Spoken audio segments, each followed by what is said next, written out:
Hi, it's Simon Curwen here, back from the GGR. I got back at the end of April and well, it's time to go to sea again.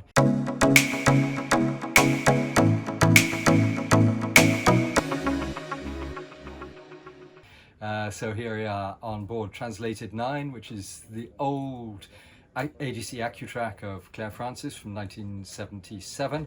Now a little bit transformed. The boat itself has been fairly structurally adapted. Essentially, she was pretty rotten. The fiberglass on the outside of the hull's been stripped off, fiberglass on the deck's been stripped off, the old teak deck's been stripped off, and she's been given a new lease of life, which is fantastic. So now it's the GGR, as I say, just finished. I've got a little bit of unfinished business there because, of course, I lost my wind vane, and although I still managed to creep across the finish line in first place, but I was out of the main running of GGR because of my my little holiday in Chile. So a quick tour of the boat. So this is the main saloon. The very little change, except that the table is gone because that gets in the way of packing sails and spinnakers and things. But everything else much the same, the chart table and everything. Here we've got sleeping for 4 people. So that's now been allocated for the people who are likely to be called up in the middle of a watch and if there's spinnaker changes and sail changes to do. So they'll be sleeping in here. In here they'll share the space with some sails which are going to live down here on the heavy side, and then down in here we've got the galley, which is pretty much as original. Got a good expansive freezer, so we will be living on some fresh food, which makes a nice change for me. But we'll also be using some freeze dried as well, since we've got a water generator as well, which is another big change for me. So pretty good cozy kitchen. I had volunteered to be cook, but on an Italian boat with French on board as well, that's been vetoed. So my territory is just across here, which I suspect I'll have to share a little bit, but I'm navigator on board Translated 9, so this is my home. We've got all the modern technology of weatherfax and HF radio down here, but very importantly we've also got some pretty traditional stuff like the barograph up here, which I need to wind up and get going, and barometer, and that's basically what we'll be using for navigation, paper charts and all that, but you know all about that already.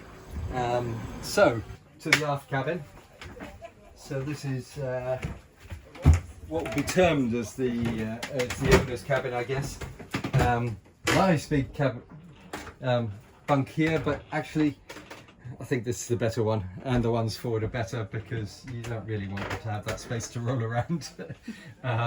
So yeah, this is the owner's cabin, much the same. Nothing much has changed here, I don't think.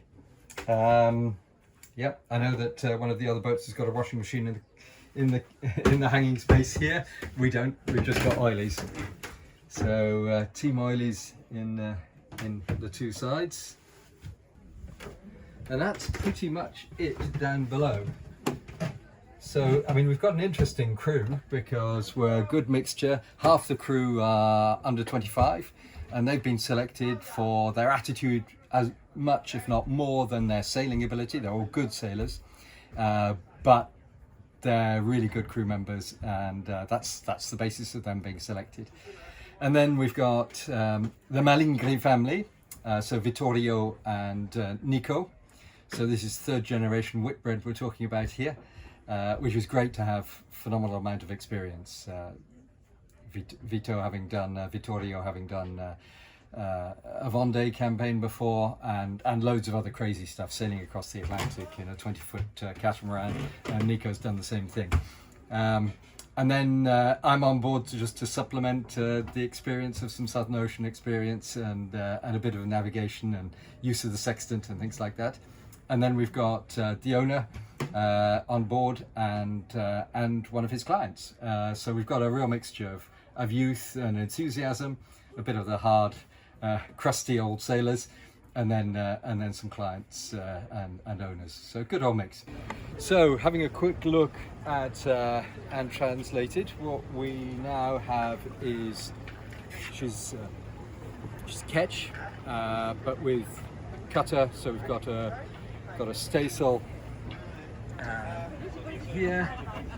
We've got an additional forestay, which is effectively a removable forestay, which we set a headsail, and then we've got the main forestay. So a number of good options for sailing upwind.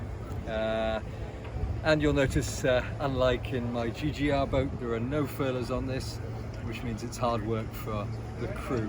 She's had a major refit, which included removing teak decks and layers of fiberglass to rebuild, and obviously new rigging, new mast, yeah, pretty. Some elements have remained the same, which is still the chain plates, original. They've all been inspected and all in good condition. Winches are new. Some of the hatches actually are similar, but they've been raised a little bit back to their original heights. At some stage, somebody made the deck smooth to comply with modern requirements of nice flush decks that they could, but more practical to have them slightly raised so that we don't fill with water. Two big life rafts, so we've got double capacity of the complement of crew on board, so they're well lashed down. Nothing particular significant to say about rigging. Obviously we're doing sort of reefing and things all done at the mast, so not many lines led back to the cockpit, which gives nice clear decks. I'm quite a fan of that. Even on my GGR boat, all the reefing was done at the mast. We've got a good winch layout here. The teak here has all been new, and underneath the coil of rope there you can see a nice inset T9 into the teak, just to add a bit of character. The wheel is an enlarged from the original, which is really quite important because they're a bit of a handful, these boats. When the waves get up and the wind gets up and you've got a powerful headsail set, it can be a bit of a struggle. So with a more powerful wheel, certainly in the conditions that I sailed her, she's a pleasure to sail. But I'm yet to test her in really heavy conditions. The crew have tested her. The main part of the crew have tested her in all conditions. Radio communications, I suppose, are important. So we've got a big whip antenna. We can't really have a backstay antenna, which would be the ideal, because we're cash rigged.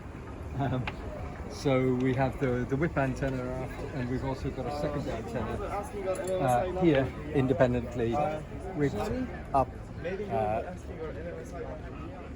to provide a good antenna right up to mast top. So we're hoping, we haven't tested it fully in earnest and we can't do it here in port, but we know we've got communication. We just hope we've got better communication, certainly better than my experience on the GGR, where I wasn't able to transmit. This will be much better. We've been building up to this for, well, many people have been building up for years, but certainly the build up here in the port has been for 2 weeks, and it'll be great to get out on the water.